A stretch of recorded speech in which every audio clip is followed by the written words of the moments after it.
Students, now we are going to see an important 5-mark question, Wheatstone Bridge. So it is an important application of Kirchhoff's rule. Kirchhoff's rule use பண்ணக்கூடிய ஒரு முக்கியமான application. It is used to determine the unknown resistance using this electrical network.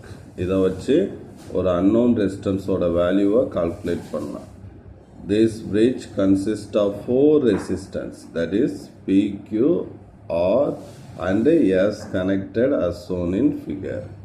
அப்போ படத்தில் இருக்கிற மாதிரி P, Q, R, Sங்கிற 4 resistor இப்படி connect பண்ணி வச்சுருக்கோம். ஒரு நெட்வொர்க் ஃபார்மில் கனெக்ட் பண்ணி வச்சுருக்கோம். Between B and D, a galvanometer is connected. Between A and C, a cell is connected.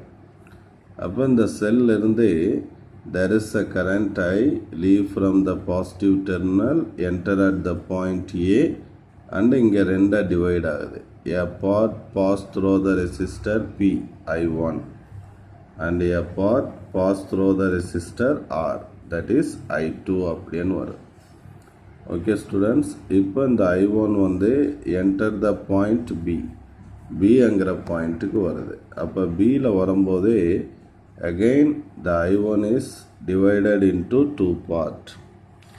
A part is passed through the galvanometer, that is IG, and இன்னொரு part Q வழியா pass ஆகுது, that is I3, and this I2 and this IG combine at the point D and a current I4 pass through the resistor S, and this I4 and I3 again combine at the point C and they become I and reach the cell.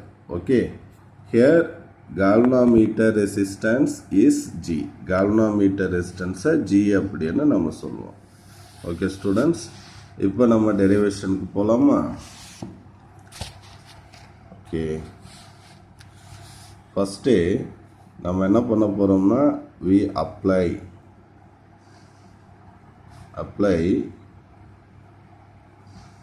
ஒரு 4 equation கரெக்டாக form பண்ணணும். Kirchhoff's current rule to junction B. Bங்கிற ஜங்ஷனில் Kirchhoff's current ரூலை நம்ம apply பண்ணணும். அப்போ current ரூல்னா என்னது? Current ஜங்ஷனுக்குள்ளே போச்சுன்னா ப்ளஸ், ஜங்ஷன்லேருந்து வெளியே வந்துச்சுன்னா மைனஸ். ஐஎன் பிங்கிற ஜங்ஷனுக்குள்ளே போகுது, அப்போ I1 ப்ளஸ், ஐஜி பியிலேருந்து வெளியே வருது மைனஸ், I3யும் வெளியே வருது மைனஸ். அப்போ I1 towards the junction plus, IG leave the junction minus, and I3 also leave the junction minus, equal to 0, and take this is equation number 1. Next சுருக்கம் எழுதிக்கிட்டா Kirchhoff's current rule to junction D. So இந்த Dயில் பார்த்தோன்னா I2 towards the junction plus, IG towards the junction plus, I4 leave the junction, so minus. Okay va? அப்போ so I2 is plus and IG also plus and I4 leave the junction, so minus I4 equal to 0. Take this is equation number 2. Next, apply Kirchhoff's voltage rule to the loop. Voltage rule na closed path. எந்த லூப்பில்? A, B, D, A. இந்த லூப்புக்குள்ள apply பண்ணும். A, B, D, A. Okay students, அப்போ இதில் என்ன பண்ணோம்? Product of current into corresponding resistance. இப்போ ஏலேருந்து ஸ்டார்ட் பண்ணுறேன். கரண்ட் I1 ரெசிஸ்டன்ஸ் பியா, அப்போ இங்கே வந்து I1P. அடுத்து அது அப்படியே இங்கே வருதா, இந்த இடத்துல வரும்போது டைரெக்ஷன் மாறலை, அதே டைரெக்ஷன் தான், அப்போ ப்ளஸ். ஸோ இங்கே என்னது IG ரெசிஸ்டன்ஸ் ஜியா, அப்போ வந்து IGG. ஸோ அடுத்து இங்கே வரும்போது டைரெக்ஷன் என்ன ஆயிடுச்சு, மாறிடுச்சு. அப்போ டைரெக்ஷன் மாறினதுனால minus I2R. So in this closed circuit there is no source of EMF. எந்த ஒரு EMF இந்த சர்க்கியூட்குள்ளே இல்லை, அதனால் I put 0. This is equation number 3. Again I apply Kirchhoff's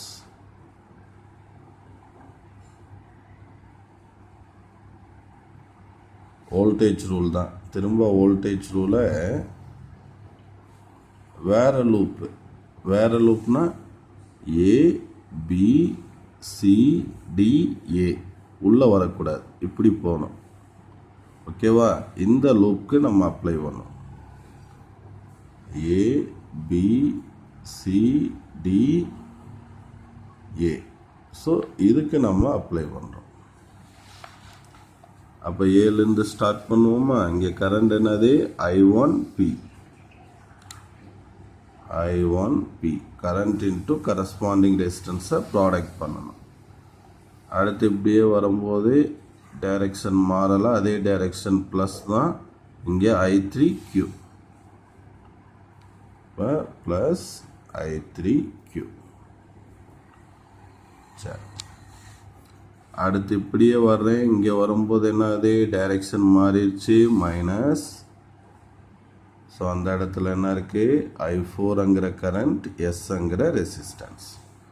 again இங்கே வர்றேன், டைரெக்ஷன் மாறிடுச்சு.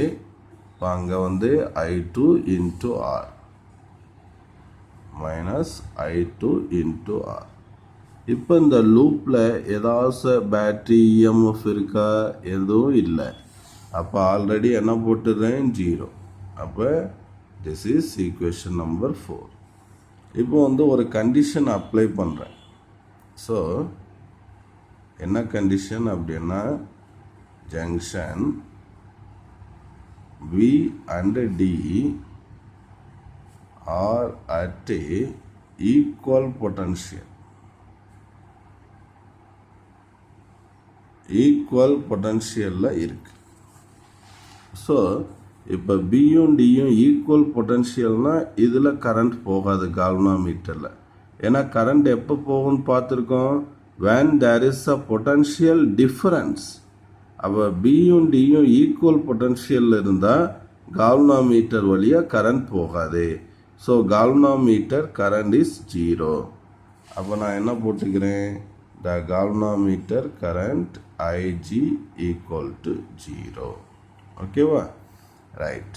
இப்போ இதை வந்து use this in equation 1, 2 and 3 மூணுலையும் யூஸ் பண்ணேன். முதல்ல IG 0ன்னு போட்டு, அப்போ இந்த டேர்ம் 0 ஆயிருமா? அப்போ உனக்கு என்ன கிடைக்கும், I1 minus I3 equal to 0. அப்போ உனக்கு I1 ஈக்குவல் டு I3ன்னு கிடைக்கும். Take this is equation number 5. Next கேஸில் செகண்டில் IG 0ன்னு போட்டோம்னா I2 மைனஸ் I4 அப்படின்னு கிடைக்கும். அப்போ I2 minus I4 equal to 0. அப்போ I2 equal to I4. இது ஈக்குவேஷன் நம்பர் 6.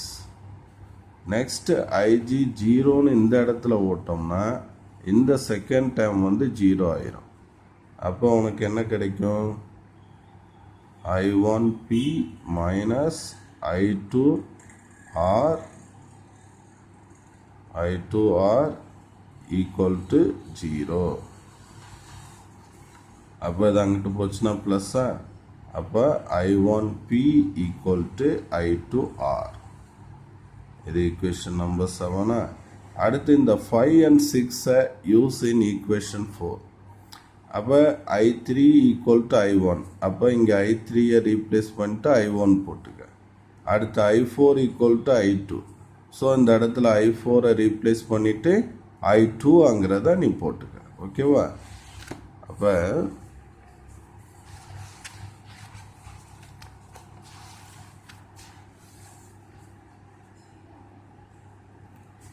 use equation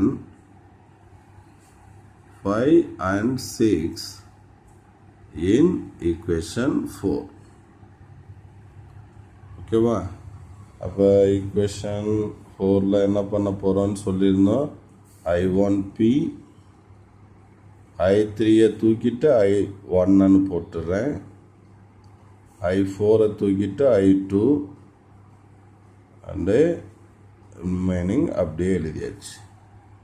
ஓகேவா? இப்போ இதில் என்ன பண்ண போகிறேன், ஃபஸ்ட் டேர்ம்லேருந்து I1 டேக் as காமன். அப்போ P + Q. இதில் வந்து I2 காமனாக எடுத்துட்டோம்னா S + R. அதை ஆர்டராக R + Sன்னு எழுதிக்கிறேன். ஓகேவா? இந்த மைனஸ் டேர்ம் அங்கிட்டு போச்சுன்னா ப்ளஸ் ஆயிரும். அப்போ I1P + Q equal to I2R plus S. Take this is equation number 8. Now divide equation 8 by 7. அப்போ 8ங்கிறது I1P plus Q equal to I2R plus S. ஓகேவா? இப்போ டிவைடு பண்ணுறேன். ஈக்குவேஷன் 7 என்னது, I1P equal to I2R. அப்போ I1P இங்கே வந்து I2R cancel பண்ணிடலாமா? Right. அடுத்து இதை இண்டிவிஜுவலாக டிவைட் பண்ணும்போது PP டிவைட் ஆச்சுன்னா 1. அடுத்து Q/P. இங்கே இண்டிவிஜுவலாக டிவைட் ஆச்சுன்னா 1. இங்கே S/R. அடுத்து இந்த 1 கேன்சல். அப்போ Q/P equal to S/R. Take reciprocal P/Q equal to R/S. This is the balancing condition of Wheatstone bridge. இதில் ஏதாச்சும் any 3 resistance are known and 1 is unknown அப்படின்னா using this relation we calculate the unknown resistance அப்படிங்கிறத சொல்லிடுறோம். அடுத்து இதில் என்ன சொல்லியிருக்கான் அப்படின்னா this is the galvanometer is an instrument used for detecting and measuring the small value of current. ரொம்ப small value of கரண்ட்டையும் நம்ம மெஷர் பண்ணலாம். இது இதனுடைய முதல் பாயிண்ட்டு. அடுத்து it is extensively used to compare the potential difference between various parts of the circuit. Various பார்ட்ஸில் இருக்கக்கூடிய potential டிஃப்ரென்ஸை நம்ம கால்குலேட் பண்ணலாம். ஸோ இந்த 2 பாயிண்ட்டும் முக்கியமான பாயிண்ட் ஸ்டூடெண்ட்ஸ். ஸோ கால்வனோமீட்டருடைய யூஸ் என்னன்னு கூட கேட்கலாம். 1 வேர்டில் வரலாம், 2 மார்க்கில் வரலாம். Thank you students.